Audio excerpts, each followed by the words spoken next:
And good afternoon, everybody. It's 1 o'clock on Wednesday, and I'm John Russell. I'm stuck at home today with Corey Adam. Afternoon, Corey. How are you, buddy? Hello. It's very, very early for me. I understand that. You are a very active person. You do a show on Twitch every night, or just about every night. 5 days a week, yep. And that starts, and that goes from what, 7:30 to 10:30 or 8:30 to 10:30? 7:30 to 10:30, Friday through Tuesday. Very weird hours. They are very weird hours, but that's when you got followers, isn't it? Yeah. Well, my other thing is just like I didn't want anything in the afternoon because I'm not up a lot of like this is like the ball crack at dawn for me. I got you. It's like you're doing a morning show with me. Oh, it's a wacky day on the John Russell Zoo. Hey, it's 5 after 7, 7 after 5. All right, let's go check in and see who still has their hand on that jet ski. Blah. Good God, man. We did that up in Fargo. We did that with a bus. Yeah. That's one of my favorite like tropes of like any of it, you know, because it's so funny. It just how many people take their hand off the car for no reason. Yeah. Yeah, it's just like, oh, I scratch my face. Anyway, folks, if you don't know Corey Adam, and you certainly should, here, let me get this popping. Good afternoon. Thank you for looking in. We appreciate it very much. There's Large Marge. Hey, Marge. There's Marge, Peggy, hello. Peggy Miller. Hello, Peggy. Good to see you. Thank you for looking in. If you don't know Corey Adam, and you honestly should, and we're going to run his information down here at the bottom so you can follow him on social media and find his webpage. Who's Corey Adam? Son of a bitch. All right, so hold on. Stand by. It's actually German for Corey Adon. Corey Adam. All right, son of a weasel. All right. All right. If you have questions you'd like to field to me, I would love to ignore them. Please write in. There we go. Now it's fixed. Okay. But if you don't know Corey Adam. Oh, it was Corey Adam comedy this whole time. I'm sorry. I didn't even know. Yeah. Yeah. Well, you know, that other Corey was getting all your royalty checks. Oh, man. He was very disappointed. I can assure you of that. No, I guarantee you. So here's one thing that people may or may not know about. You have 3 albums on Grammy Award-winning record label Stand Up Records. That's true. And you have really, aside from being a comedian, you've got your hands in a lot of different things. I do like my fingers in honey pots. There you go. You've been doing sketch stuff for a long time with was it Sparkle Picnic? Yep. And, yeah, I mean Sparkle Picnic. I did some lesser. Basically, when it comes to sketches, sketches are. I'm sure you know this. Sketches are a lot of work, right? They are. So anybody that's going to do most of that work for me but wants me to act, I'm in. There you go. M. Erickson, please keep that to yourself. What's the dumbest question you've been asked? Right there. Anyway. Keep it moving. Well, you know, it's just like I want to acknowledge that they're there, but I'm not gonna. Anyway, you've also been a regular contributor to the Steel Toe Morning Show up in St. Cloud. Yep. With Aaron Imholt, and but let's see. First of all, how have you been handling the stay-at-home quarantine here in Minnesota? How's it been going for you? Oh man, let's see. It's so bright in my living room. It's all right. I mean, it's.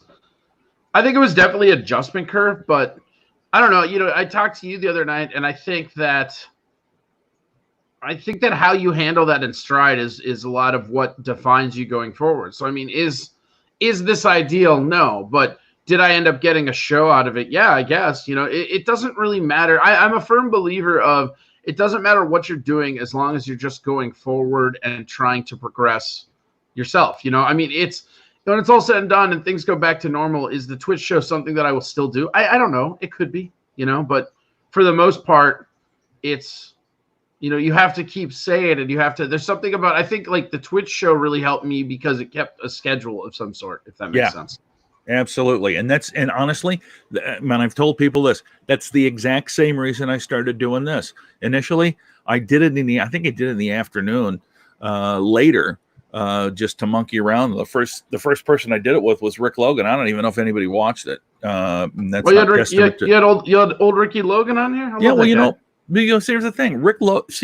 Initially, Rick Logan and Kristen Anderson and Greg Coleman and I got hired by Wendy Mayberry to do this fantastic, awesome training job. And then we worked for that company for 6 weeks before the Corona stuff happened. Oh, so brutal. we all, and it's like, God, man, we all got along great. We all had a great time doing the job and then screwing around afterwards. it was you, Rick Logan, and Wendy? God, would be a great show. Me, Rick Logan, Wendy, Greg Coleman, yep, and Kristen Anderson, and then there were 8 other people that from around the country. And we did training. We did training for Duncan. Mostly it was in the Boston area because they're so huge up in the mid Northeast. But once they started closing everything down, it was like, we're not going to do this. So anyway, not about me. But anyway, so if you've been doing the radio show regularly, or how's that been going for you? I do it from home. I mean, okay. And honestly, like it's so interesting because the radio was just such a weird supplemental thing that I did just because I was bored and it seemed fun. And now it's the only income I really have. I mean, I get money off the Twitch show, but I mean, the only steady thing I have is that radio show, and that's really funny to me. No, absolutely.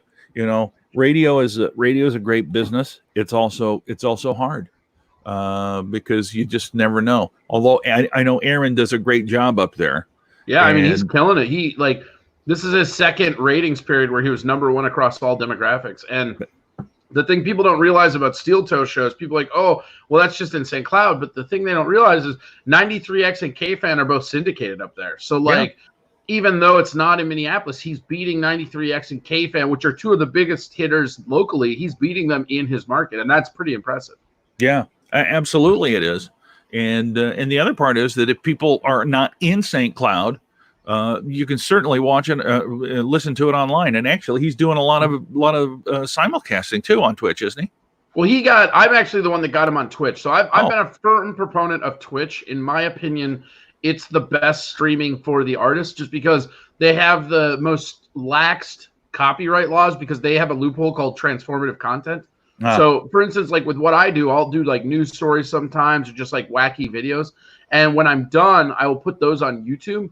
It's amazing how often I get a copyright claim on YouTube when I get nothing on Twitch. And the other thing about Twitch is that Twitch's monetization is still the old school style like YouTube used to be. So it's way easier to get monetized. That's one of the reasons, so when I was doing my show, you're looking around and it's like, okay, you got all these different areas you can go in, right? You've got Facebook, you've got Instagram, you've got Twitch, you've got other, Zoom, all these other live streams. But the thing I think a lot of people don't do or mess up with, and this is being simulcast on Twitch, right? Yeah. I actually should go over. You know what? I'm going to go over to Twitch and I will host it just so people. Oh, there you go. Awesome. I didn't even think about that. But yeah, the whole thing is. Oh God. I hate when you open up a browser and it's just like music and you're like, oh, good. Nobody asked. They doing? Nobody asked for this. That's nice. What was I doing? Yeah. So yeah, for me, doing this has been fun. It gives me an opportunity to talk with people that I haven't seen in a while, people that I don't get to see nearly as often as I'd like to. And of course you're one of those guys, and I in essence advertised it as such. But you and I actually did a port show. Yeah, with a lube slide. Don't forget the lube slide. I totally forgot about that. That was horse or cow birth and lube, wasn't it? I still never got paid for that fucking show. I never did. I never did either. That guy, that who was it? Chris Gildy. He's long gone. And he was one of those guys that went and took somebody's class and really took the bull by the horns. Almost, I don't know if you ever did a show for him in Cannon Falls. I will say this: I did 2 gigs for the guy. The money never added up, and I always thought he was kind of creepy. But props up to him for the hustle. Absolutely. The only thing I was going to say in Cannon Falls, almost got in trouble because he took a venue that Funny Business was booking. And that created a bit of a problem. But anyway, so let's talk. We'll get to the famous porch show. But let's start off, Corey Adam. You Mhm. have, well, you're originally from the Iron Range, right? Yep. And, Oh, we're doing it like that. This is your life type shit. All right. Well, are we allowed to cuss? I'm gonna keep cussing you can, unless you tell me. okay, again. so you can cuss within reason. Yeah, I'm not gonna make it. Well, here's the thing. You were telling me that like your mom watches or something, Yes, right? she does. Hi, mom. Yeah, I'm not trying to disrespect her. I just sometimes a little F-bomb slips. So It's fine. when you hear it, just judge me or don't. I don't. Whatever. It's fine. It's fine. She'll get it. But you, so basically, what I'm gonna, I mean, and I'm not gonna get in as much detail with you as you did with me, not because I don't think it's interesting, just because for the sake of time and keeping things rolling. Okay. So Sure. what possessed you as a kid in Hibbing, Minnesota, to do stand-up comedy? Well, okay, so I'm from Hibbing, but that's not really where I'm from, I guess. Like, it's the problem is, so I lived in Hibbing till I was like 4 or 5, Okay. and then we moved out to Oregon, Oh, and then we moved back to Minnesota. But the reason why I always tell people Hibbing is because every summer, every holiday, I was basically deported back to Hibbing. So I was in a very weird position as a kid because for a large portion of my childhood, I was living in like Portland, Oregon, but I was like traveling back to Hibbing, 4 times, 6 times a year. gotcha. And I mean, the summer were like months. I would go there in June and like I would be there till school started again, because Wow. my mom, because I was a very like, I'm sure I was a very emotionally taxing kid for a single mom, Oh, yeah. because I mean, believe it or not, I've gotten better. Like, So Portland is a great place, by the way, and I'm sure you've been there since. But comedy wise, all right, because I know that you started comedy, and then you went to Las Vegas, right? And then kind of had a little, I don't want to say a stall out, but you had a little spot where you just said, I'm not going to do this. yeah, I mean, my stall out. So I had a couple different areas of time, right? Like the main one was I did comedy. I started comedy when I was like, well, so here's something funny that I found out years after the fact. When I was in 4th grade or 5th grade, I actually did comedy at the talent show. And I just like, I'm sure I just ripped off jokes that I like. I don't even remember it that much. And I certainly didn't remember it until somebody like brought it up to me, Gotcha. And so, yeah, it's super funny, but like, I think so. I started like right around, 17, and I did that for years, and I thought I was really funny. You know what I mean? Like I'm like, oh god, I fucking got this. Here we go. We're gonna make it big. And then I had the opportunity to move to Vegas, I moved to Germany, and I came back and was still doing it. And then I moved to Vegas, and then in Vegas, I just got to this point where, like, nobody cares if you're not an established comic. Nobody gives a crap in Vegas. See, I'm trying not to cuss. I'm using my radio chops. You're doing good. You're doing good. Nobody cares who you are in Vegas. Like if your name isn't Seinfeld and you're not on the strip, nobody's listening to you. And that's something where it's like a really weird thing where I went up there thinking that it would be one thing and it wasn't. And then it took me 2 years to move back up. And then when I came back up, it just felt like comedy was something I tried and would never try again. Gotcha. There's Cindy Strickland. She's watching us from Alabama. Good afternoon, Cindy. Hope things are going well for you down there. So in that time that you didn't do comedy, what were you doing? Were you doing anything creative? Were you just causing trouble? What were you doing? I mean, I was doing all of that. In Vegas, I was doing security. I actually met George Carlin there. I was working for the Las Vegas International Country Club Estates, and like, it's funny. LaToya lived there. A bunch of people lived there. We always knew when Michael Jackson was in town because she would put him on her do not admit list. Oh, and he had like 12 different names that he would use, I guess. So like it would be Michael Jackson on the top, and then like 12 different aliases. Like this guy's not allowed here, Gosh. Good afternoon, Dan. There's my mom, Corey. She's the one that'll give you the review, the thumbs up, thumbs down after the show. She's 81, by the way, so she knows all the swear words. Oh yeah, she knows them. She doesn't like them, but she knows them. Well, I mean that's fine. She did a good job with you, so she can get away. She gets some preferential treatment. Yeah, there you go. All right, so I'll do this while everybody's looking in. Denny Ryan, good afternoon, Denny. Good to see you, my friend. Thanks for watching. He's watching us from Des Moines, Iowa as well.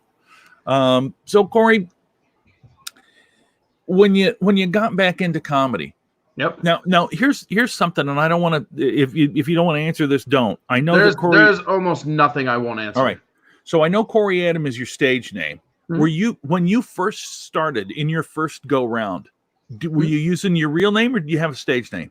Yeah, I was using my first name and or last name, which is Allegrezza. And the reason I didn't do it, it's so funny because the climate of comedy was different when I was 18, 17. There wasn't a lot of like identity politics. And so it's really funny because I feel like if I started now, I wouldn't be able to I wouldn't change it like that. You know what I Gotcha. mean? Yeah. So It makes sense to me. And Corey, is Adam your middle name? yeah, Adam's my middle name, and that's why I went with it. I just thought it was very, very important to not change my name. Like it seems really weird because I'm not going by my last name, but honestly, part of it was I wanted to literally just be honest with myself, you know, and like even though I'm not using my last name, there's something about my middle name that just felt more honest. Gotcha. All right. So as you progress in comedy, you become part of the fabled comedy group called Verbally Vicious. Anything you want to cover in that area of time? And I Yeah, can see you smiling. it's I don't know. Like here's the reality. It's okay. Yeah. I mean, it's what it is. I don't regret that time, but it was very pivotal for when I was going, just because it upped my profile, I guess. It was something that I thought was beneficial at the time that I don't believe was beneficial like right. But I also think that I navigated that storm perfectly because I joined it when it was beneficial and I got away from it when it wasn't. Yeah. And I have nothing, you know, it's fun to talk about and fun to like bitch about, but like I have no animosity or anything. So. I understand exactly what you're saying. Tovar says your last name sounds like the noise you make when you sneeze. I don't know. If you make that noise when you sneeze, I'd see a doctor, bro. I would. Yeah, I've never heard you sneeze anyway either. Mike Miller, thanks for looking in. Appreciate it. I would say about what you know, the Verbally Vicious time in your life. It's like, for me, it's like I learned from everything, and if I hadn't done that, I wouldn't be where I'm at. So I mean, I always think of it in those terms. And yeah, I mean, I had a certain road trip that I did with Steven and those guys. And when it was over, I was like, yep, learned everything I needed to learn from this. And then that was pretty much it. But here, hold on. I got to grab something real quick. Give me one sec. No worries. No worries. His last name sounds like Oh, God. Allegrezza Extended Relief. Please don't use if you're allergic to Allegrezza. If you have bleeding through the ears, nose, or something else. So while Corey's off there, I'm going to go ahead and do this. I'll just pop myself up there and remind you, if you're looking, I like to change my background every day. This is the eagle. I think this is the mama eagle from up in. You can see the little baby there. There's a little baby eagle. There's a little baby eagle. Right back in. Yeah, no worries. Whoops. There's Corey Adam. Whoa, what happened? Oh, there you go. Stupid laptop. Hold on. It's just you. It's just you. Don't worry about it. Yeah, it's this laptop. I get up and then like the thing gets all mad. All right, there we go. Right? Yeah. Verbally Vicious sounds like a comedy wrestling stable. That actually isn't a bad idea. That, like, I know you're trying to insult, but like that's not as inaccurate as that. You know, here's the thing about Verbally Vicious, and I don't know how many people know it or don't know the product of Verbally Vicious, but the reality is it was a bunch of bar comics that it was it was Josh Denny, it was Kevin Kraft, and it was Daryl Horner. And what they were doing is they actually, like, it's interesting because the people that remember it kind of view it as like a punchline almost, but what they were doing was very innovative, and what they were doing was they were booking themselves at a show. Yeah. Yeah, no, I wish. Do you have any Coke? Give me some Coke, man. I'm in. Perfect, Cindy. Right, and that's actually good. That's exactly what it was. It's like when I dropped my name. But so the thing about it was like there were a bunch of open micers at a bar that didn't want to be that anymore, and so they started booking themselves as a full comedy crew, and it was a tempo that between them and the Intellectual Delinquents, I mean, it was an era in Minneapolis comedy. Like turf wars were a thing, and people don't remember that. People don't know this, but like the Minneapolis Comedy Death Squad, who probably went on to be the best of those groups, only was a group because they were mocking Verbally Vicious. Like the first time that they got together to be Minneapolis Comedy Death Squad, it was literally Pat, Chris, and Wayne making fun of Verbally Vicious. That's what they're like. They're a tribute. They're a tribute band. Yeah, yeah. And to be fair, in that time, you know, because now you've got people that are at that level where the bookers aren't booking them, and it's all going to be so weird when this is all done. But you get the people where the bookers aren't booking them for regular shows. And so they want to go out and perform, and they're going out and doing themselves. And that group mentality was there actually. There we go. Hey, I got it. I hosted you. There we go. Sorry. Oh, thanks, buddy. I've been going over to the other thing, trying to get the host working the whole time. So now it'll go live, and hopefully we'll get some people. Sweet. Well, we got about 20 something now, 25 now. But anyway, across, and by the way, we're on all different platforms today. We're on Goonies Facebook page. We're on my Facebook page. We're on YouTube. We're on Twitter, Twitch, and Periscope. And then Corey's going to rehost me, and then all of his people that love him are going to watch. And then some people that just like to watch Eagles. Anyway, so at what point did you start working at the clubs, like on a regular basis? Oh man, I mean, Goonies was the first club I worked at. Yeah. They let me do the MC stuff, which was really cool. But then I got in at House of Comedy, and then it's interesting with comedy because like club work begets more club work and all that shit. Right. You know, like it's interesting because it like legitimately like you do it and it doesn't even feel like you're doing anything. You know, like it's really cool. So yeah, I'm trying to think of the timeline. So like because I tried to get gigs at Joke Joint, and Joke Joint would put me in as an MC. Like, so I'm actually getting ahead of myself. My first paid gigs for clubs was actually through Bill Bauer. Yep. And Bill Bauer loved me. He thought he thought I was super funny. You know, I was friends with Pat, so he knew me. Like, he never knew me as a comic, right? Like, he knew I was a comic, but I was more Pat's friend. Gotcha. And so he used to like take time and like talk to me all the time about like my like Corey, Bill Bauer. Think you're real funny, but you got a little issue with the Effenheimers. He always used to do that. Every time he would call you, Corey, Bill Bauer. I know, Bill, it's a cell phone. I have caller ID. Everybody knows who it is. That was his thing, man. Corey, Bill Bauer. And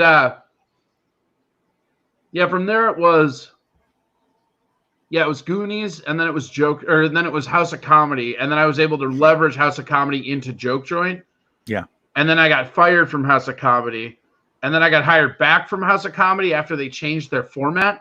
Yeah. So I basically got promoted from MC to feature because the MCs were the features now. Right. And so it was some kind of like clerical error. And then I was able to use that. It's kind of funny. My comedy career is just a series of me falling upwards. Like it really is. Like at every given point, I can show you where I fucked up and where I probably should have had more, but it's just, I keep falling upward. Like it's like, you know, most people like I inherited willies. I got Sisyphus. It's just these weird series of things that had nothing to do with me.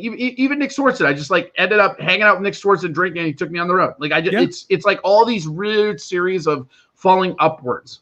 If it wasn't for luck, I'd have no career. Yeah, being at the right place at the right time is 100%. I mean, that's we talk about that all the time. If you're prepared for when that does happen to you, then you're good. My mom always said something as like my mom's a very like me and my mom have issues sometimes. I really love her and I respect her a lot. Like she had me when she was 18. She dropped out of high school and then she went and got a master's degree in mathematics. Wow. So my mother has no high school diploma, but she has a master's degree in mathematics. Wow. And my mom was always one of those people where, you know, the big things that she was big on Richard Bach. So like I was raised with a lot of parables, a lot of like critical thinking, argue your limitations and they're yours. You know, if you focus on what you can't do, then you can't do it. But one of the things she always used to say all the time as I was a kid, opportunity knocks only once, but it's your job to be ready. That's it. That's all it is. And that's kind of what this is too with your show and my show is nobody saw this Corona shit coming. Like Nope. we can all point fingers at whoever we want. Trump, not Trump. It doesn't matter. The reality is things are changed. So you either adapt or you die. Yeah. The opportunity to expand all of our web presence and to have all these awesome because these shows like your show and my show, these are things that might not go away when all this is over. We might cut it down to 1 day a week or something like that, but because the format's there, because we've been doing so many reps, probably for you, because you figured out how much you're in love with radio again, like this isn't going to go away because the opportunity was there and we were ready for it. You know, like, and that's what's so funny about radio. If this happens 2 years ago, I'm not even ready for this. Because I don't know what radio is. And I know that this isn't radio, but my show format wise is like a radio show. Right. And by the way, you check it out because it's on Twitch again, Tuesday through. Yeah, tell me the days. Friday through Tuesday. So the reason I did that, it's very confusing. But when I first started doing it, I decided I wanted to do it at night. And I decided it was important for me to do 5 days a week. And I wanted to do 3 hours just because if I'm going to do this, I want to put my effort in it, right? Like I want to actually like hold myself accountable and clock in. But the main thing is because we were on Twitch and Steel Toe, the radio show, they do Twitch stuff. They have evening podcasts that they've had before I did. And they do one called the Steel Toe Evening Show, which is on twitch.tv/Steel Toe Show is their main channel. Okay. And you can watch they do an evening podcast on Wednesdays. And then there's another sister podcast, which was basically like a fan podcast called Savage Thoughts, which is on Thursdays. So when I was looking at it, I wanted to do 5 days a week. And there were 2 days that the Steel Toe Show was already on the air. So I didn't really feel like competing with my friends. Gotcha. So then I decided, okay, I guess I'll start Friday and go through Tuesday. Plus, when things get back to normal, Thursday is a very busy day for me because I do radio and then I have Sisyphus and all that. Yep. Man, it makes perfect sense. Anyway, so let's move along a little bit now. You're working, by the way, you're scheduled. I looked on the schedule. You're scheduled for July 11th to headline Goonies Comedy Club. Yeah, we'll see. Hopefully that'll hold. I'm scheduled for June 6th. I have it on a very good inside authority that Walls is about to extend it till mid-June. Yeah, because that's coming up at 2:00, I think. Yeah. Or is that? I had last night I had a buddy of mine on air who is, I'm not going to give his name up, but if anybody goes in, they can watch. He's in the legislature, like he's there on Capitol Hill, and he will often tell me his very quote unquote strong opinions that always seem to end up correct because they're probably more than opinions. Yeah, and I know who you're talking about, and I 100% agree. That's very credible. And unlike most sources, I will say this: he has never been wrong. Yeah, very, very credible. Yeah, very credible. Anyway, I don't like to get too political with stuff here. Hey, there's Dave Ekblad. I don't like to get political either, but fuck the whites. Am I right? My mom is white. Oh, except for her. Although back in her prime, I bet she did have herself some nice nights. Did you ever like a very lovely lady with a great personality? Did you ever see the photo of my mother in as Miss Charles City? No, that's awesome. Oh shoot, I took it off of here. I don't have it on here right now. My mom was Miss Charles City, 1957. You better locate it, or that eagle behind you is going to eat it. Well, that's just such a weird background. It's like at first he was like harassing his kids, and now he's just staring at. Yeah. I didn't realize eagles had such long ass tongues. Oh, eagles are creepy. Yeah. California just extended for 3 months, Dan Bublett says.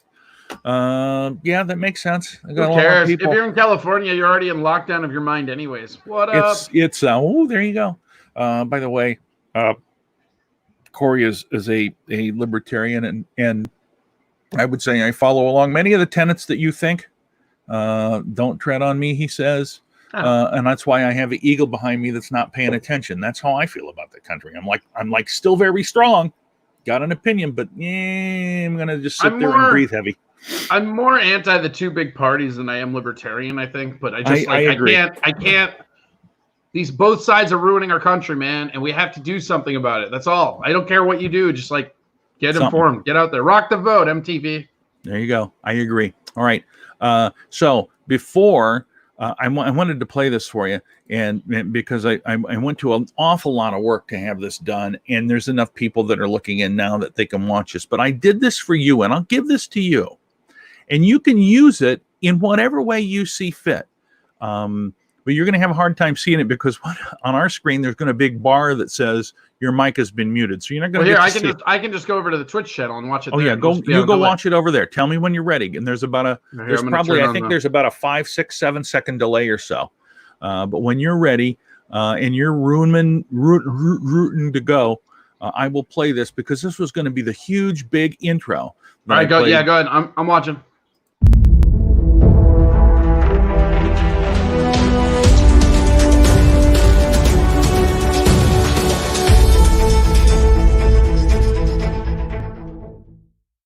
I thought it was pretty good.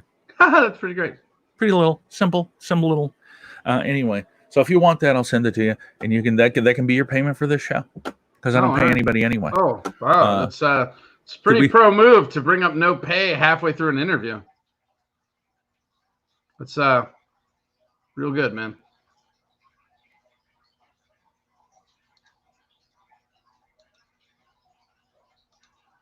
Where do we? There we go. We're back. We go. It's a traffic glitch. Yeah. So well, you probably run into that a lot. Like the other nice thing was because I did my show at night, I don't run into the traffic glitches as often. You know, because like now you're in high traffic mode. Actually, I'm not. In the afternoon, at this time, there's really not that terrible much. Okay. Well, it makes me look like a pirate. Maybe. Yar, this Ben Franklin impression is crap. There you go. All right. So and Dan has that question. I was going to bring this up. So you start headlining rooms, you start you start doing stuff, and now all of a sudden you're working on an album for Stand Up Records. First of all, how did that come about? Which album? The first one that you did. Okay, so wait, so jokes or no joke?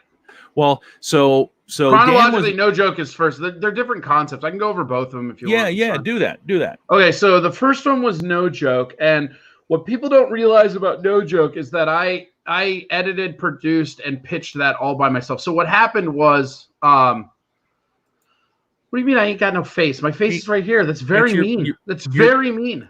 Your P screen is in the way. Yeah, that's because I don't want to see the way that I'm feigning conolingus during my interview. So anyways, so no joke was a bunch of things. So first off, what happened was I had just gotten promoted to feature. So I was working a lot of Yoda rooms and a lot of like just road gigs. And I'm sure you can vouch for this. The thing about those kind of road gigs is they don't pay much. And the thing about stand-up comedy that's really interesting is that stand-up comics have been making the same money since like the 70s. You know, like maybe even 60s. And it's fine, but there's not a lot of money in it, especially at the feature level. So for me, it was like I had just gotten fired from my job for a carrot penis Vine video that I made. It was a really funny video. And man, did I ever tell you about that whole story? Man, no. Like I got so I used to have this thing called Vine, right? And they would do like little 8-second quick videos. And we had these baby carrots that came in by mistake. And for our salads, we had these just giant carrots, right? So I had a bunch of the cooks put the giant carrots down to their crotch and just be like, like they had a big giant dong, but it's a carrot. And then I go, and they're, it's like two of them. It's like, and then it goes to me and it's a little baby carrot. I'm like, oh, what the heck? And it was objectively very funny. Yeah. But it was so funny because I got fired from it. They're like, well, they could know where it is. I'm like, nobody knows where it is. I didn't tag you and it's in the back of the house. And they're like, well, we don't think that this is acceptable. We never thought you'd do that. It's like, you're right. You never thought the stand-up comedian would make a funny video, whatever. But the best part about it is that it's an 8-second video. And if you brought it up on a computer, it loops, right? Oh, yeah. So they brought it up in the office to chastise me, and then they're lecturing me, but in the back, all I can see is those two cooks, and then me, oh. And so I'm trying not to laugh as they're just yelling at me. And then they fired me. This is the best part. They fired me and then told me to go do my side work. And I said, if you wanted me to do my side work, you should have fired me after I did it. Get fucked. And I just walked out.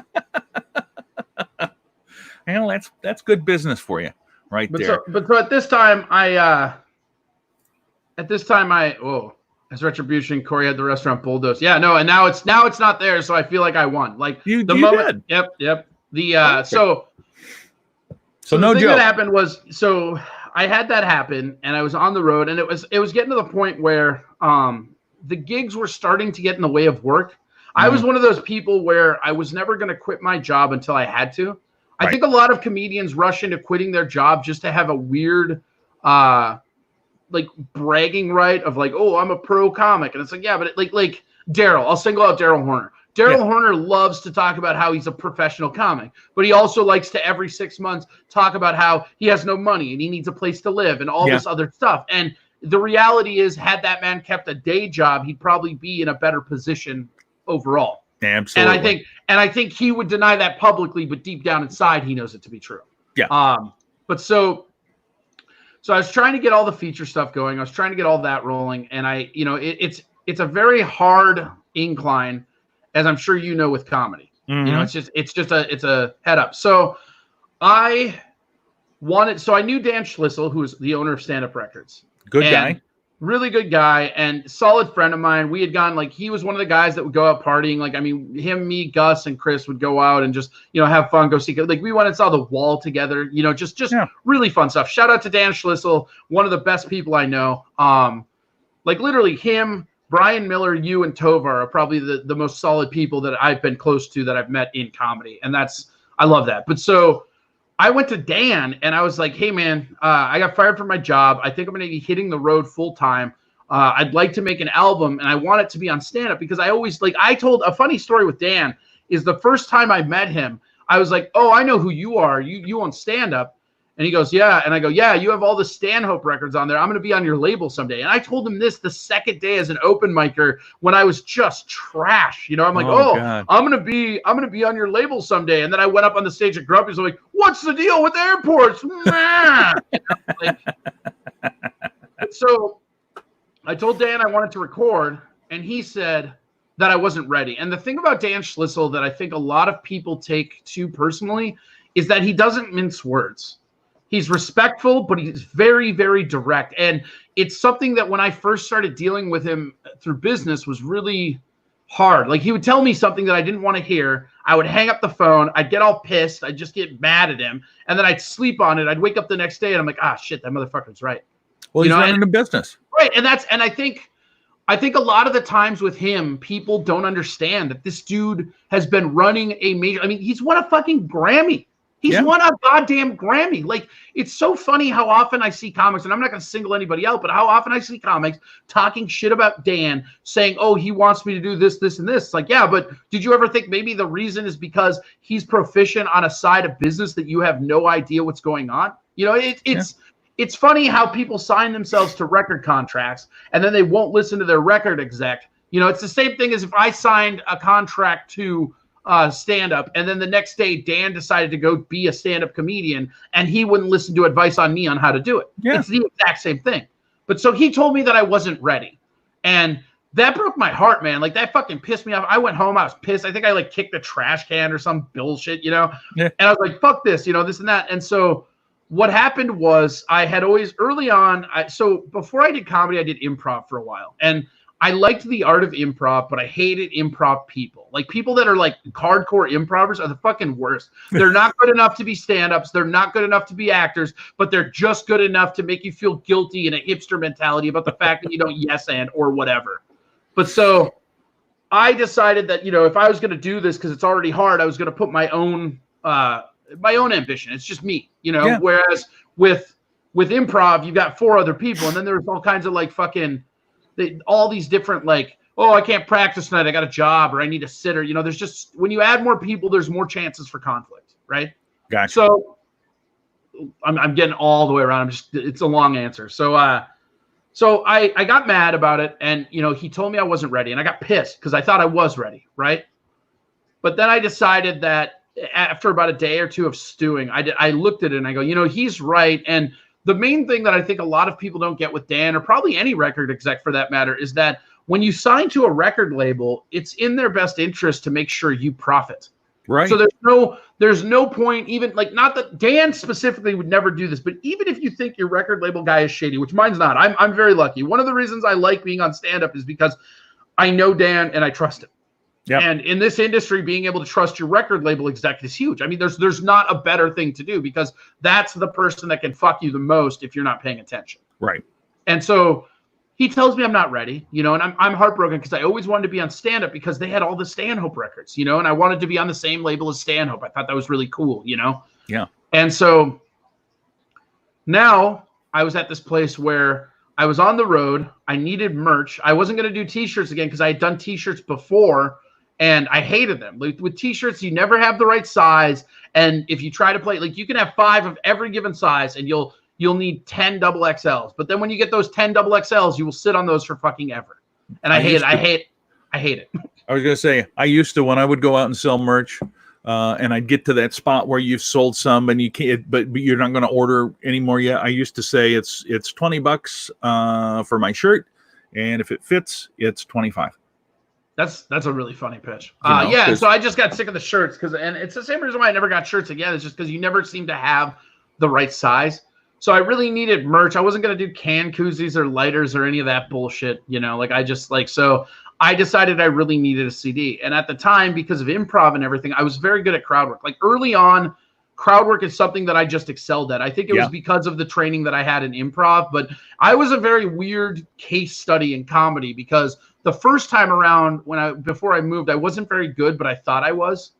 And over the course of not doing it, when I jumped back in, I don't know what happened, but my laugh ears disappeared the second time around.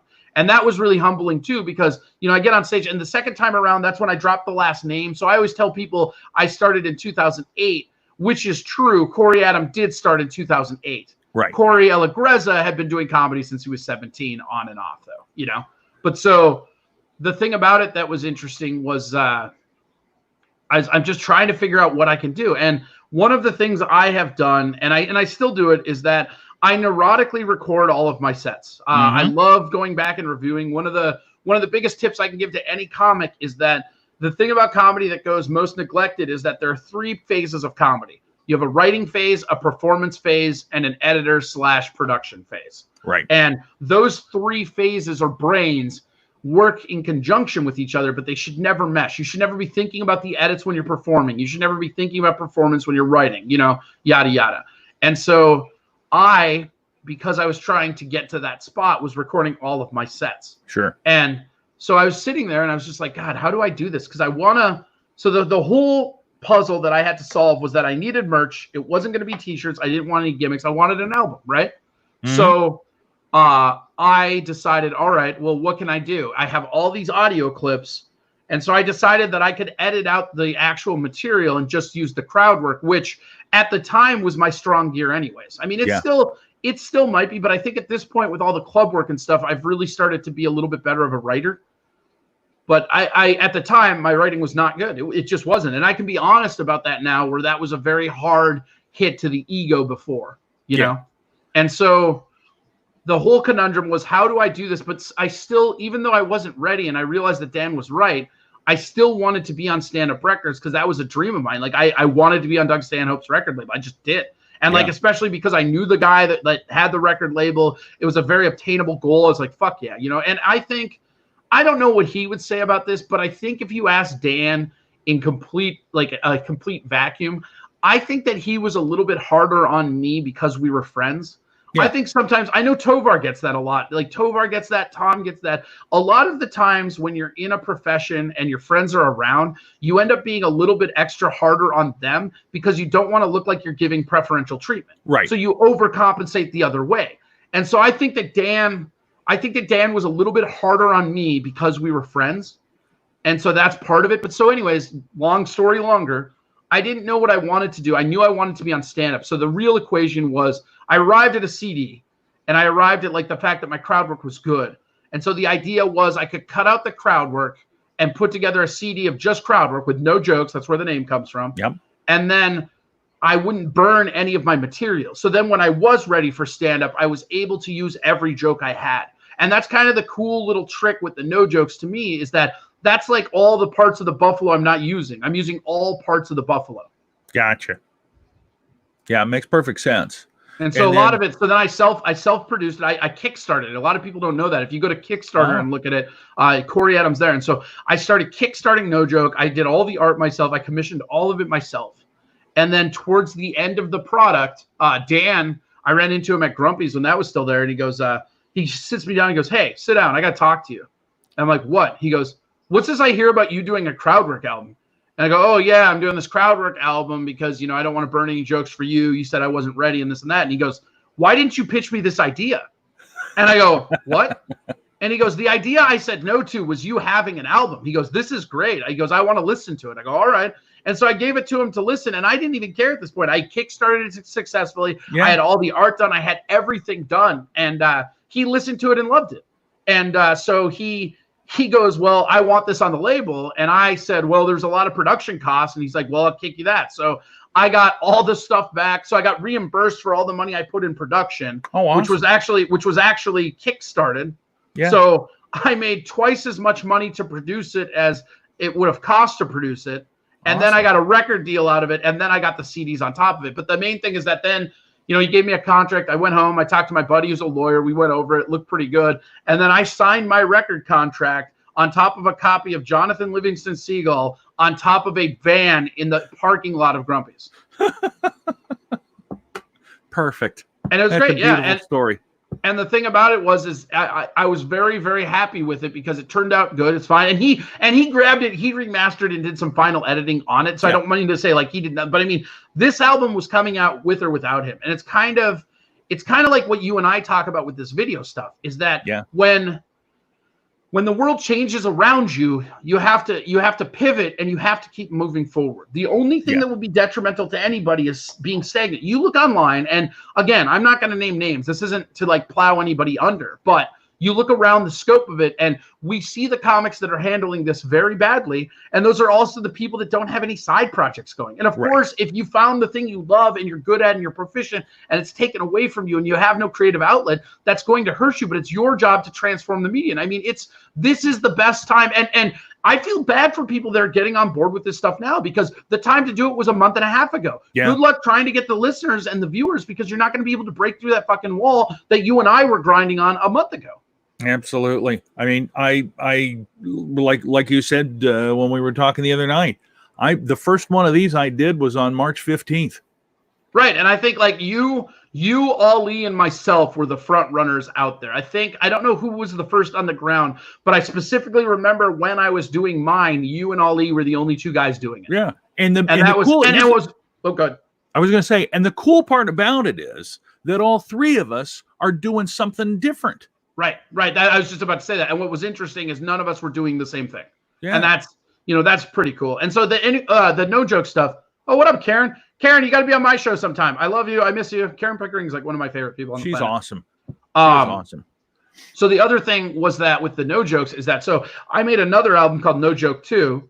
And it's my goal that as long as I have these, I'm just going to keep pumping them out. Yeah. I will make the announcement here that nobody really knows or whatever, but like, Jokes on Ice, which is the one I recorded in Iceland, is just about done. And I have started on No Joke 3. But the idea, and from my catalog, my archive of recording, because all the no jokes are coming right off my phone that I record my sets on. Wow. And so, and it's interesting because from 1 to 2, there was a giant improve in quality. And everybody's always like talking to me about, oh, what did you use? Like I used my iPhone. When I first started out, it was like a Samsung digital vocal recorder. Yeah.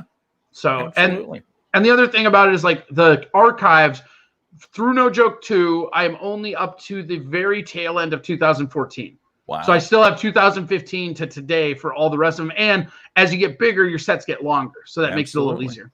Absolutely. I'm going to go back here. We got a little pause. There's a question that Marge had. When is the best time to start doing merch? I can tell you my opinion is you really shouldn't start doing merch until you're featuring in paid clubs. Otherwise it's a waste, because I can tell you that spell his name right. Whatever. It looks like it's spelled wrong, no E. Here's a funny inside Corey track, right? Whenever two Corys meet, no matter when it is, the spelling of their name will always come out. It's like a fucking handshake, right? Like I had a guy at this show where he goes, my name's Corey too. And I go, well, how do you spell that? And he goes, why would you ask that? And I go, what's your real name? He's like, Dan. Because if you're a Corey, and this Corey will vouch for it, if you're a Corey and you come across another Corey, it's literally within the first 5 seconds, how do you spell it will come out. Well, you remember the Corey that was the restaurant manager down at Goonies downtown, right? Yeah. You remember him? He was Kori. Right. That's what I'm saying. And him and I talked about spelling. Yeah. Yeah. I'm telling you, if this Corey chimes in, he'll know. Like he gets it. It's a Corey speakeasy, man. You ever meet a Corey and your name's Corey, how it's spelled will always come up immediately. Absolutely. There's a large divide between the E's and the have not E's. There you go. Karen's covering all bases. But back to Marge's question about selling merch. Do you agree with that? I mean, because there's nothing worse. And I used to always think, oh yeah, who's this jackass coming to an open mic trying to sell merch? I'll give you an example of something. There was a guy named Dwayne Bierke, and I don't know if I hope he does not do comedy anymore. But he was in the Dallas house in Wisconsin for a couple of the rooms that I worked with. Joe Roberts. Joe is one of Joe Roberts' guys that like did it a couple times. But that dude at a couple different shows would be selling CDs, right? And the answer to your question, the easy answer is, yeah, I would wait till your feature. If you're an MC, it looks a little crowded when you have 3 comics selling merch at a show. So usually the MC doesn't do it and the feature and the headline do. That's just kind of the unspoken rule. As far as open mics, I mean, unless you're headlining an open mic and you're from out of town, you shouldn't be selling merch at an open mic anyways. That's not to say that you can't come across your friends and be like, hey, man, I got a CD. You want to step out to my trunk? Of course you can. But yeah. Yes, no, Johnny K was selling merch too soon, but his is also a little bit different because it's like a specialty show, but same idea. But yeah, for the most part, I would say right when you get to the feature level, because the main purpose of merch, I think, is to subsidize that low pay at the feature level. Yeah. And even once you get up to the headline level, you can still sell merch, but you're being reimbursed a whole lot more fiscally, so it's not as important. So you'll see a lot of places where only the feature is selling merch. Yeah, Dan's got another question here. Have you had good luck selling CDs after shows? I can tell you that for myself, it honestly, if you do a good job, it doesn't make any difference what you're selling, because people want it. Basically, they're tipping you. If they enjoyed what you did and they want to support you, they're going to buy whatever you have. What do you think, Corey? Yeah, I agree with that 100%. My story is really weird because right now I have 3 CDs out, right? Yep. And it seems like they didn't really sell that well. They sold a lot when I first had them because all my friends were buying them and whatever. But then the second album, which hit #1 on iTunes, Jokes, which was like my first material album, that one like sold like hotcakes. And I think it's because of the bundle. Because what I was doing before is selling them for $10, and now I'm selling them 1 for 15 or 2 for 20, and I couldn't keep them on the shelves. And then when I got the third one, they were all 15 or 3 for 30. Like, people love fucking deals. So it's real weird because the more merch you have, the better it sells. Oh, absolutely. Absolutely. When you can bundle it like that, it's one of the best ways. And it's also a good way to get rid of stuff you can't sell anyway. Yeah. Yeah. Yep. Curious about the Digilarian. That's true. So one of the biggest things, T-shirts, you got it. Yeah, T-shirts are garbage.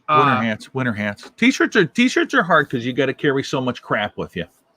They're just But the main thing about like the other thing that I will give you, and this is something that a lot of comics like. Here's some tips, Dan, if you want some actual tips. The most important thing you can be doing at the merch table, and for who asked about merch, was it Megs or Marge? A large Marge. Okay. So this is for Marge and Dan. One of the biggest things, especially Marge, if you're early on in the level and you're just emceeing, what I would suggest and what I did, and I think it's the most underutilized thing in all of comedy, get a mailing list. I literally went down to Target and I bought a guest registry book, and I crossed off everything and just put name and email. And I have the book in my car. It's with my CDs. And especially early on, when you're at venues where you're not allowed to sell merch, get those fucking emails. It seems like a weird thing, but it's the most neglected thing that any comic can do to heighten their reach. Because if somebody really likes you, especially if you're a club comic, they're not going to remember who you are. People go to Acme because they want to go to Acme. They don't go, like, they'll go to see the headliner, but they don't know who the openers are. Right. And then the next day around the water cooler, they're like, oh,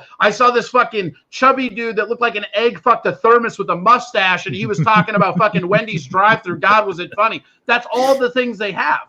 So if you have that mailing list and they really like you, the moment you send that mailer out, they'll be like, oh shit, that's the name. And it's one of the things that, I mean, I cannot stress enough how often I see people without mailing lists. I still have my mailing list. And you can go to MailChimp, and as long as you stay on top of it after every show, it's not that much work. And putting together something fun to like mail out a month, if you're good at it, it's kind of a fun thing. I mean, I do basically a high functioning Mad magazine called the Banana of Chaos that goes out to my fans, and it's weird little like humorous stuff. Cause I grew up like reading Mad. I was more of a Cracked guy, but I grew up reading Mad and Cracked. And what? I just love the fact that you referenced both of them. Well, I mean, Mad was the best, and that was the flagship, but it caused such a ripple where there was a whole subgenre of humor magazines that came out. There and was Cracked. It's interesting because Cracked was like the big one. It was the big knockoff. But at some point where a magazine lasts from the 50s to the early 2000s, you can't really say it's just a knockoff, or it would have been gone. Because like Nuts, there were a bunch of different. Nuts was the crazy one. That was the Canadian one that was translated bad. If you ever get a chance to pick up a copy of Nuts, I highly recommend it. Like watching the English to French translations is fucking hilarious. Oh my gosh. All right, Corey. So a couple things that I haven't asked you yet, and I like to ask everybody. First of all, tell me about, I mean, you've been doing this long enough now. Tell me about the absolute worst hell gig you ever had. Oh man. Years 1 through 2. All right, I got it. When I moved down to Vegas, I did these open mics, and the open mic circuit of Vegas. Vegas is completely different now. They have a good scene. When I moved down to Vegas, this was 2002, 2003. I don't know. It's a little bit after 9/11. I think it was 2002. So in Vegas, I met this dude at a open mic that was in a casino. All the open mics are in casinos, right? He was booking a gig that was, no lie, at the buffet at the Circus Adventure Dome. So I went up there, and again, I'm very bad. And the problem that I had, especially early on, was I was loud and I commanded a presence. There's like this it of stage presence, right? And I always had it. The stage never scared me. I grew up in theater, like doing plays and stuff. I did improv. It never bothered. I was in a band. Like the stage just never bothered me, right? Yep. And so I would get up there, especially years 1 and 2, and I would be loud, and I would have this captivating aura that people would pay attention to. But then when I got their attention, I would have fucking nothing to say. So it's like, hey, listen to me. Hey. And they're like, what? I'm like, oh, hi, And how's your fish? Yeah. No, exactly. Yeah. Don't forget to tip the wait staff. Oh, just kidding. It's a buffet. Get it? But so I would go up there, and if anybody here has ever been to Circus Adventure Dome, when you go, it's right, the buffet is right in the thing. And it's, did you ever do Black Bear? Oh yeah. So imagine Black Bear Casino when they still had it over in that side room with no doors and everything, right? So imagine that, right? But instead of a wall dividing, there's nothing. And there's a giant dome. So being loud is the right thing to do. Check. No, Andy, you need to write and revisit all of your comedic everything. That's what you need to do. Loud's not going to work for you because you're an idiot. Also, I love Andy Fisher. Him and I went to go see Bungle. He's actually, like, Andy Fisher is my favorite good dude to pick on. I just love giving him shit, but he's such a great, solid dude. It's great. But so, yeah, I know it's gone. I was just asking if anybody here had been there. And be like, So the Adventure Dome was like this giant dome that was like opened up, and it was like the Black Bear Casino's buffet thing, right? The gig, or like Danbury. Remember Danbury? Oh yeah. So imagine if Danbury, that room was there, but it was connected and wide open to the casino floor, and it was like 10 times the size of it. That's what Adventure Dome was. Oh, yeah. So you're up there, and you can barely hear yourself in the monitor over the fucking "We're in the Money." Like if I never hear "We're in the Money" again, I mean, you cannot escape that fucking song in Vegas. You go to the 7-Eleven, da da da da da da da da da da da da. But so I went up there, and it was literally people, like there were announcements. Whenever they would do an announcement, it would cut off the mic. So in the middle of a joke, because the audio would take it on the announcements. And the casino didn't give a shit because they were there. This was like a subsidy thing to just put in their brochure. And we have live comedy. They didn't give a fuck about it, And so it was literally standing up there, getting interrupted, barely hearing myself, all the casino noises, and then trying to entertain people who, in a lot of cases, had just lost thousands of dollars and were not very happy with how crappy the buffet brisket was. And it was, oh man, and it was I got booked as it was a guest spot. No, it was a showcase, but 2 of the people didn't show up.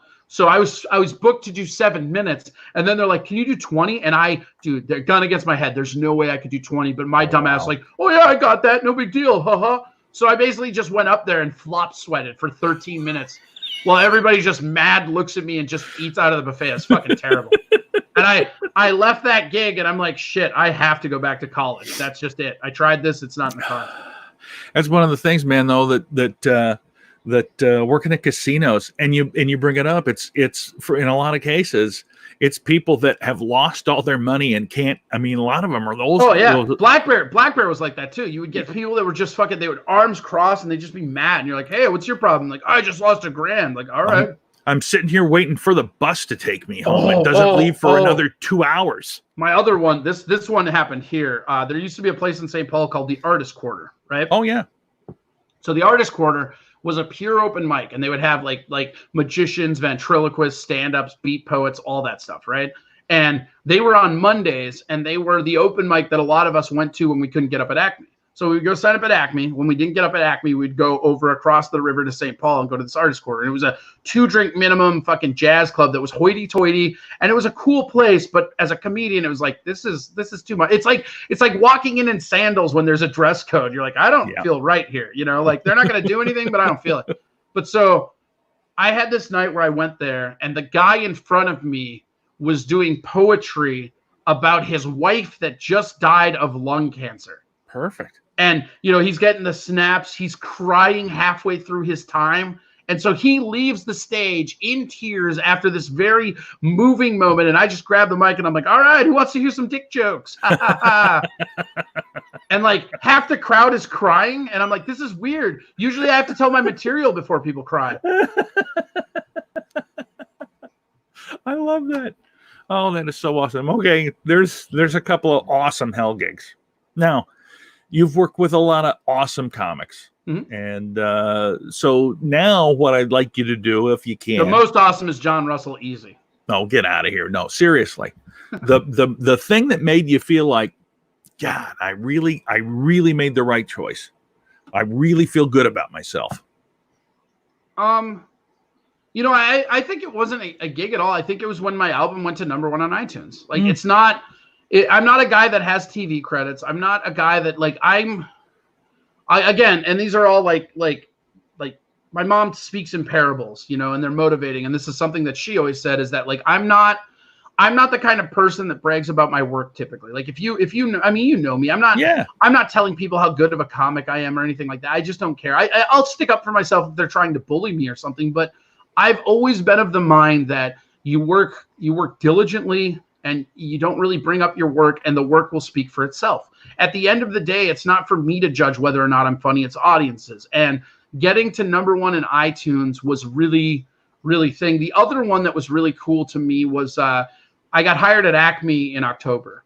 And the first week I worked there, and it's a really interesting thing because Acme doesn't really hire older people. Like, right. You know, not that I'm old, but I mean, I'm almost 40, you know, like they like to hire 18-year-olds, like right out of college and high school, you know? And I had been going there for years, and they've been giving me time consistently and everything, but I didn't even think being able to be hired there was on the table. Yeah. And so being hired there was a like real moment for me. And then the other one was my first week, Nick Swartzen came out and watched my set, and then, you know, went about doing whatever he was doing. But it was a real interesting moment where it's like, holy shit, I'm fucking doing this. I'm working at Acme. Nick Swartzen just came from the bar across town to come watch my 15 and then said, oh, hey, we're drinking over here. Come on out when you're back. And that's, I mean, it's amazing how much work you put into comedy, but how every step up is just they're the minutest of breaks. I mean, even Steel Toe Radio Show, the only reason I'm on that show is because my album came out and I was promoting it. And at the same time, Dave Mordell was asking for more money than the station wanted to pay. Oh, wow. And so what happened is they told Dave Mordell, no, we can't afford that. And then they asked me, and I just like, I'll take half of whatever he was asking for, you know? And it's having the #1 album on iTunes, it legitimized me in a way that like, I was the kind of person where, you know, when I was waiting tables, people were like, oh, Corey does comedy. It's like, no, I wait tables. I always downplay it. I love being underestimated my whole life. I love like underestimate me. because I'm gonna do whatever I want. I'm going to achieve my own life. I am literally half the measure of my own blind ambition. That's what I am. I can move forward. I can see stuff that I want to do in the future, and then I make it happen, because the real key to production, and you know this because you were doing it with this, is that, you go back and you look at the first show you did here. You look at the first show I did on Twitch. They're probably pretty rough. You look at our first sets in comedy, but you have to have a vision for the end product. And once you have that, the heights you will achieve is directly related to how hard you're going to work. I have told countless comedians that I will help them and I will help them write. And because I like teaching it. I love teaching comedy.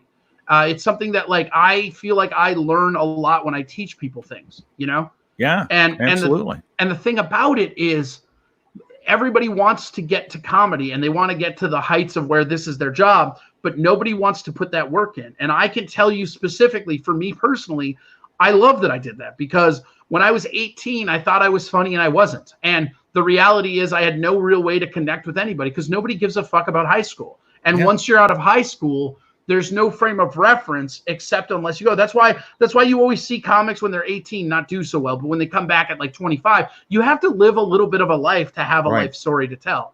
And it's a really interesting thing to me. Again, so long story longer, I would just say that album on iTunes. Yeah, and that's fantastic. All right, so I can't believe we're already at an hour and 6 minutes, my friend. Are we done? Do you have a hard cap? Are we done? I don't have a hard cap. We can go longer. As long as there's people that are paying attention to us, I'm happy to do it. Check it out. I'm just going to be here crying either way, so whatever. You're not crying. No, I'm always crying on the inside, John, every time you see me. That seems bad. That seems like that's not the way that this should work. I don't like terms like bad. I prefer terms like functional. So let's talk a little bit about the last time we worked together on the outside porch. We're not going to mention the guy's show. Thank you, Cindy. We appreciate you watching. Well, I'll tell you something interesting about that show, right? Yeah. Is that that show that we did for the birthday party, I met a couple people there who were the people that ran that BMX company that I then got a bunch of work out of that party. Yeah. That I never got paid for that gig, but I got a bunch. Hi, Carol. Carol watches us from Kenosha, Wisconsin.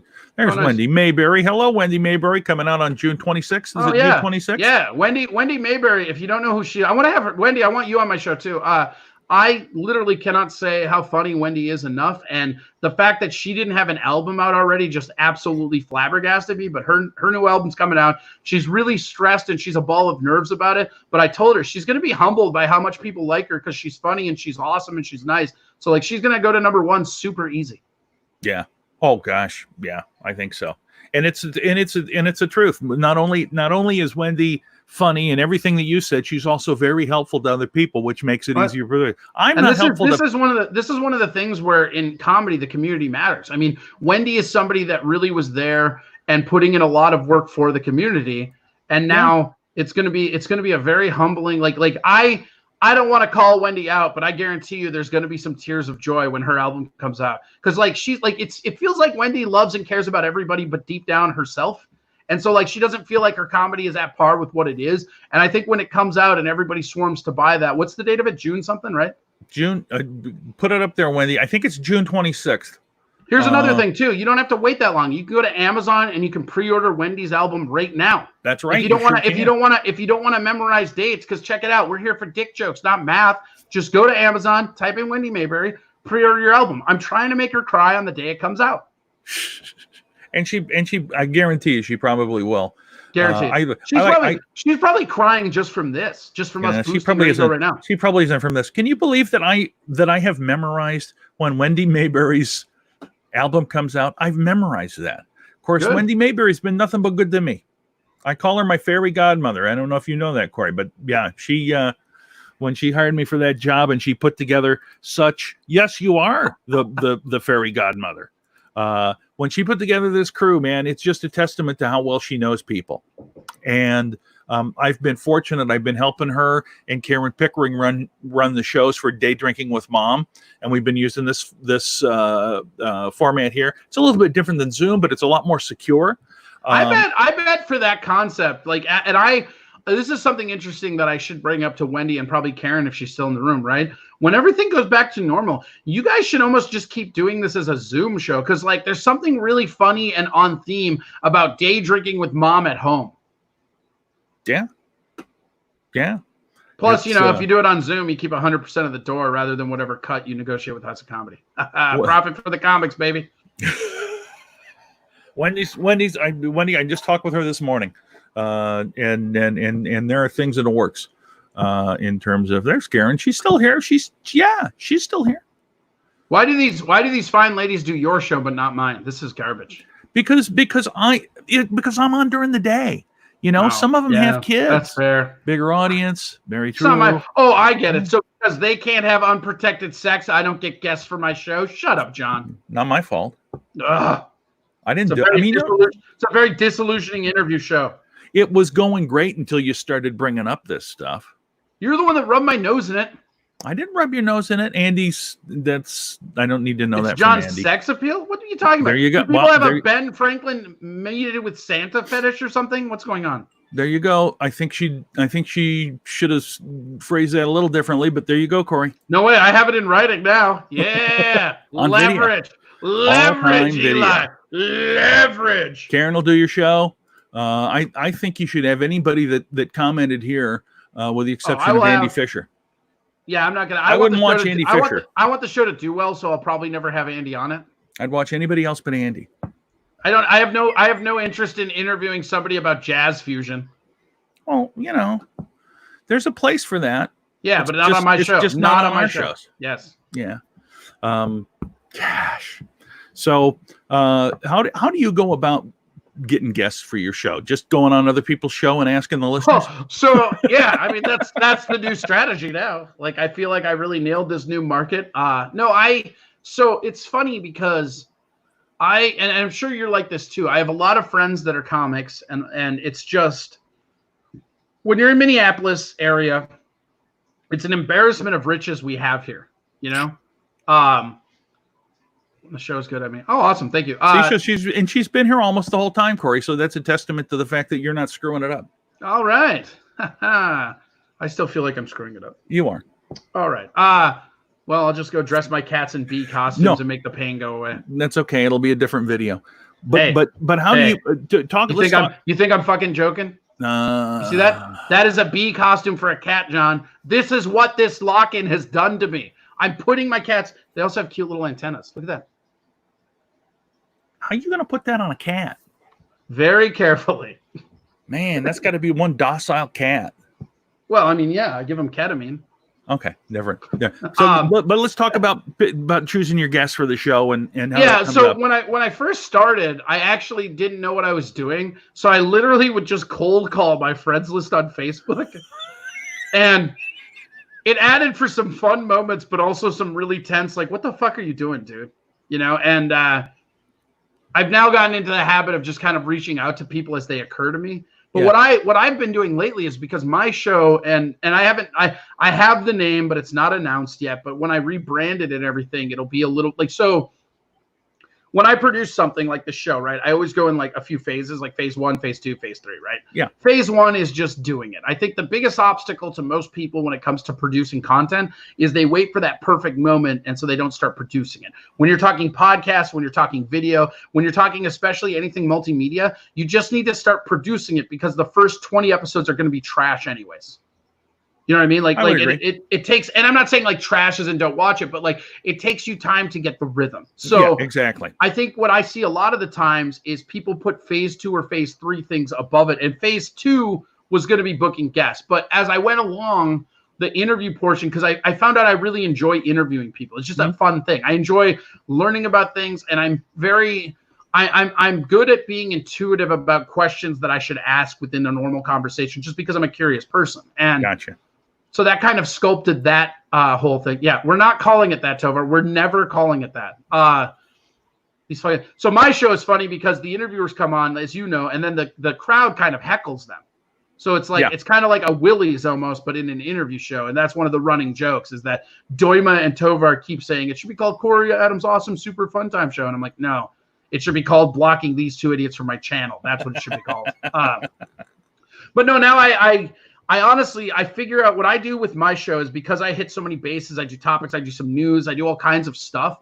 So I try to grab people that I think will mesh with whatever the rest of the episode is going to entail. Gotcha. So for instance, like I have friends that are on every spectrum politically, right? I wouldn't have one of my very Democrat friends on the tail end of an episode where I'm going into like a libertarian rant. It's just not a good matchup, whereas like if something comes up and it's like a conspiracy stuff, I'll call Joey Vincent, or if somebody came up and it was like radio voices, I would call you. Like there's just, with the friend base I have, and you too, I'm sure, we have people that are proficient in almost anything. So as the topic rolls around to it, that, like I'm going to have an expose on school lunches, perfect one for Karen, shit like that.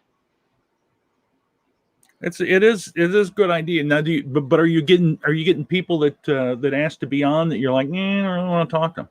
Yes, Margaret Blaylock does message me.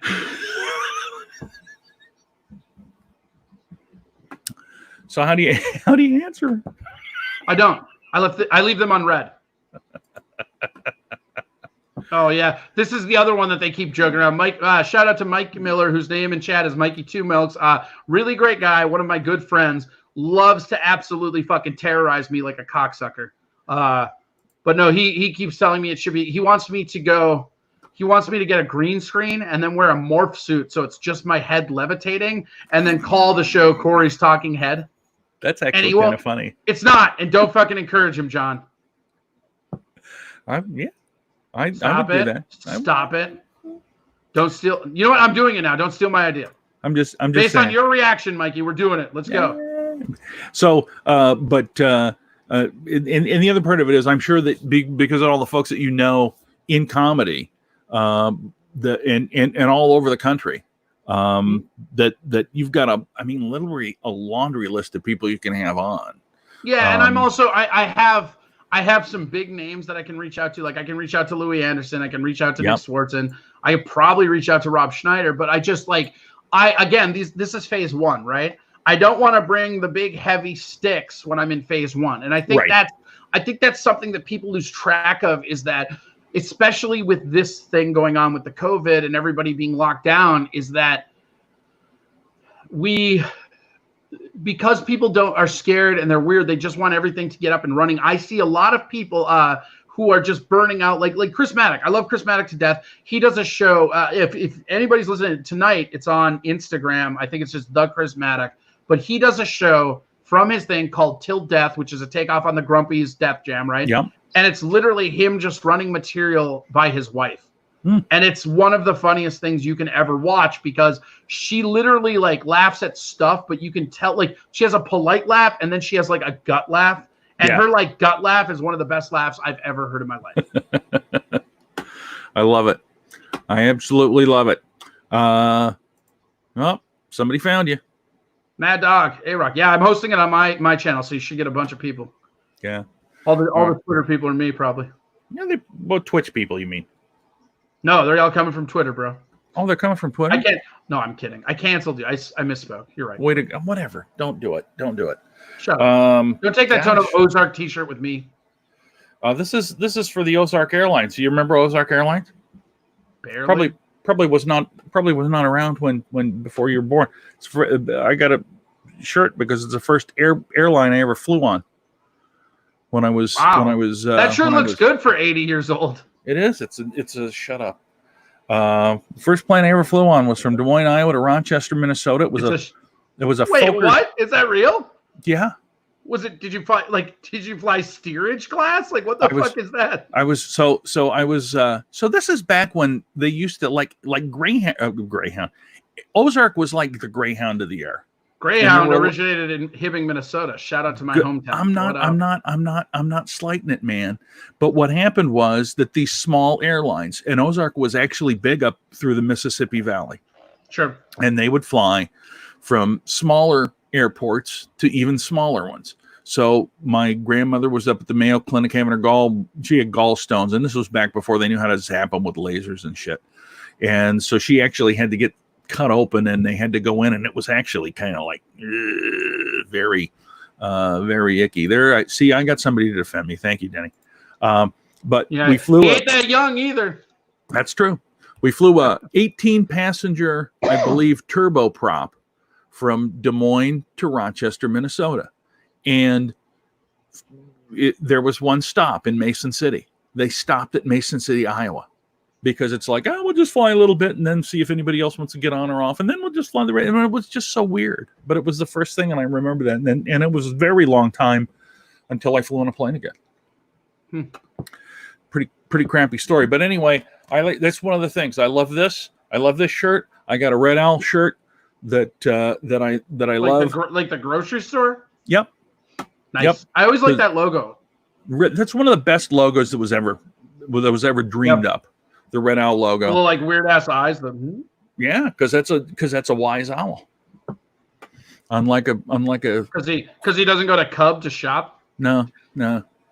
An owl would easily outdo a cub. I went over to Bloomington like a week ago. Did you know there's a festival in Bloomington, like the grocery store? Really? Yeah, I was just like, I drove by because in Hibbing, festivals are all over there, and I was like, oh wait, that's crazy. I love the new microphone growth in the middle of your face. Bring out the eyes. Oh, thanks, Lucy McGillicuddy. I don't think that's her real name, but I know. But I like her. That's Mandy, I think. Yeah, it is. It is. Hey, Mandy, why don't you register the wrong name on Facebook again? The Red Owl and Hector. Yeah, I've been to that Red Owl. To be honest, I was at virtually every Red Owl that there was. He just did a Red Owl right there, because that was when I started. We were talking about that when I was doing food work. One of my jobs was to go and replace all the cake decorating stuff in grocery stores in the Red Owl grocery stores. And I went from Pierre, South Dakota, and Williston. They had one all the way over to Sault Ste. Marie. That was fun. Didn't whatever. Got paid for it. Yeah. But so people don't follow. Work people don't. See, that's a good idea. Yeah, but I was making fun of like when you first logged in and you remember when you first made an account and you made it Ananda. I remember. Pepperidge Farm remembers. She was like trying to do a Simpsons reference of Amanda Hug and Kiss, but she misspelled it because she was probably wasted when she registered it, and it was just Ananda Hug and Kiss. Like, who's Ananda?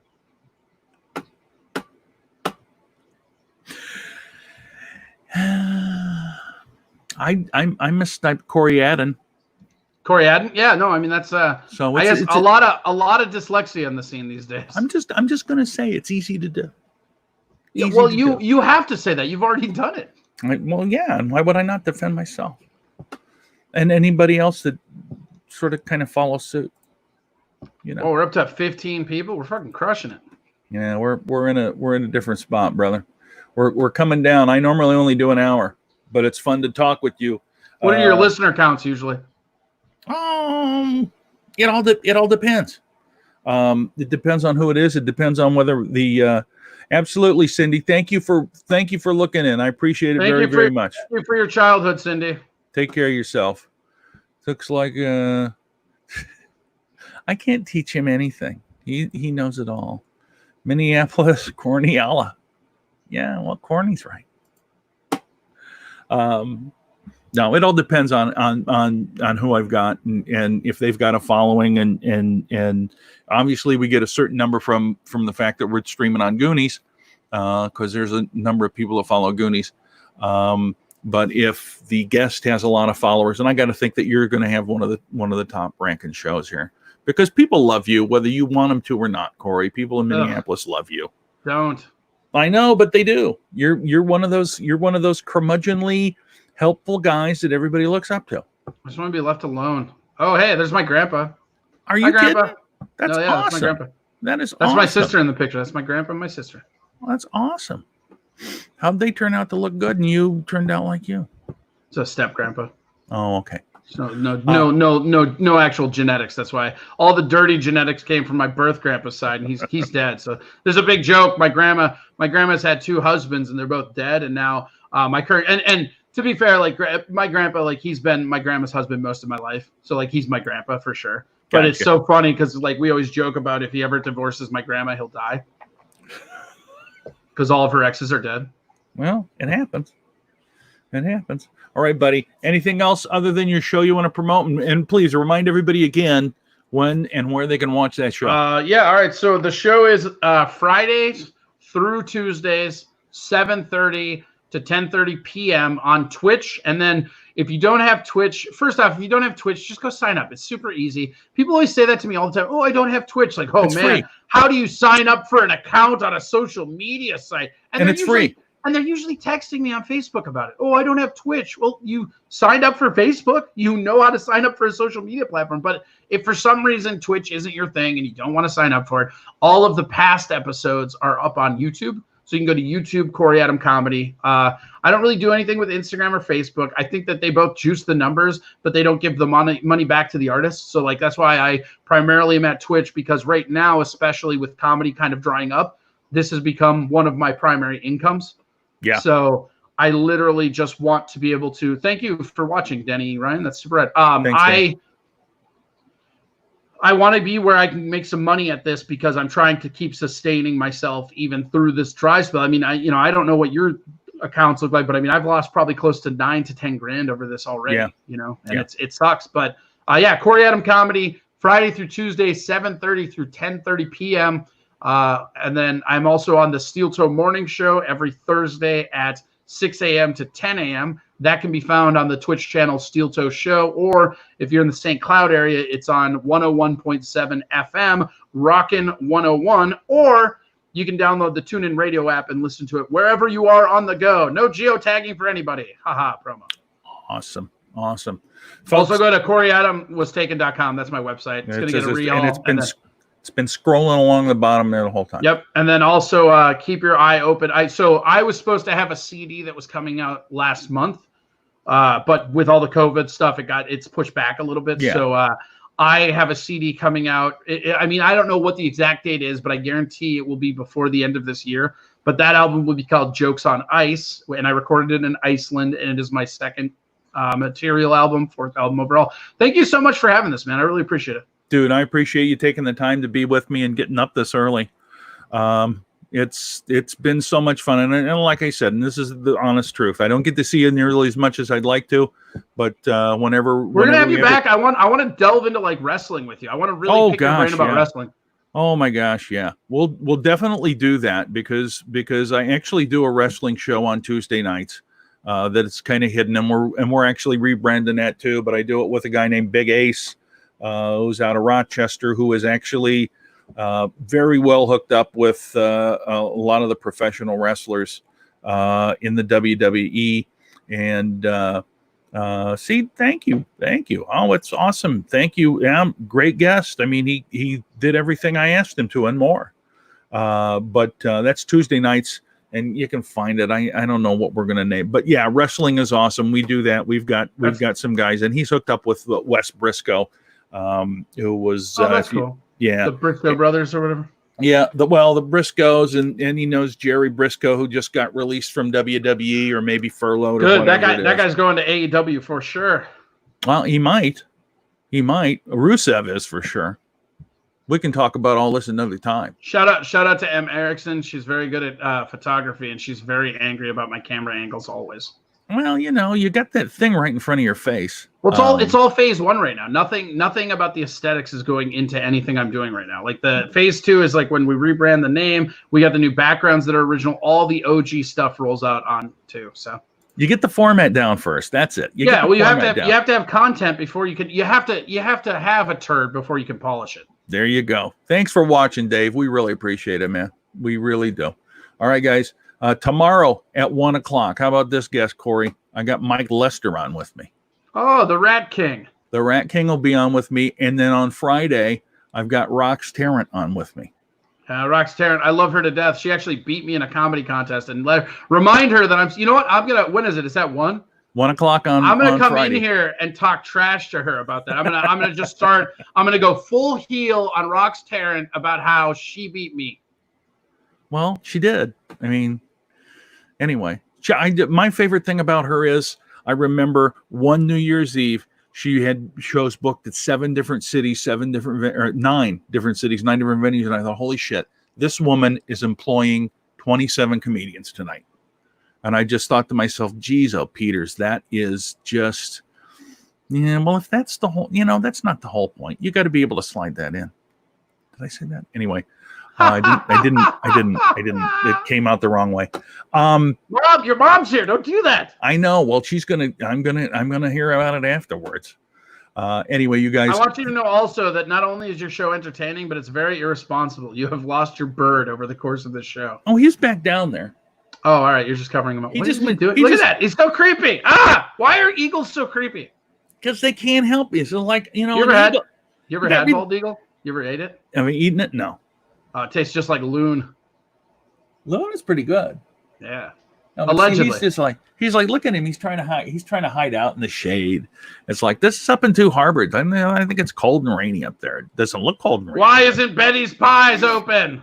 You can order online from Betty's Pies, by the way. No, that's if what you- that eagle would say. Oh, They have carry out, but not flyby. I hate it.